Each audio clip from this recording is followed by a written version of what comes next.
Heute besuchen wir Nyksund. Einst war es ein bedeutendes Fischerdorf, doch als die modernen Schiffe für den Hafen zu groß wurden, zogen die Menschen weg. Mitte der 80er Jahre kam neues Leben in den Ort. Sozialpädagogen der TU Berlin gründeten das internationale Nyksund-Projekt. Über mehrere Sommer hinweg renovierten Jugendliche aus diversen Ländern verfallene Häuser und feierten gemeinsam. Eine von ihnen war die zu der Zeit 19-jährige Grete Andreassen. Später schrieb die Norwegerin ein Buch über diese andere Welt.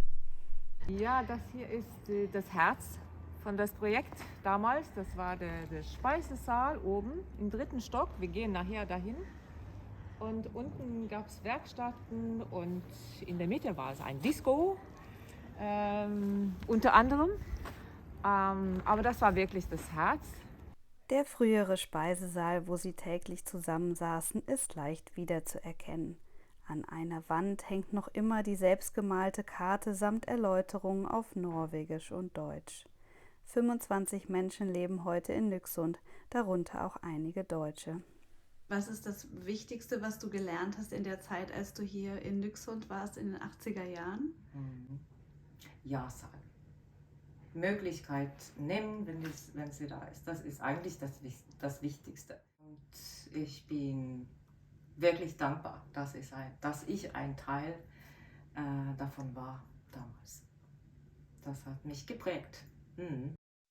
Am Abend genießen wir noch die Ruhe am Ende der Welt, bevor es kurz darauf in den Süden geht. In der Osloer Bibliothek treffen wir Elisabeth Brün. Die Künstlerin stammt ebenfalls aus Westerollen und wuchs unweit von Nyksund auf. I met the participants of the International Nyksund Project when I was 8 years old, or a kid, and they came to my school. And they were exotic-looking people with strange haircuts, but they were very exciting people with different perspectives, and it made an impression on me. As a grown-up, I become interested in architecture and how places can develop in the countryside and other places. I've become interested in how art can play a role in that. And I got fascinated again by this international Nyksund project.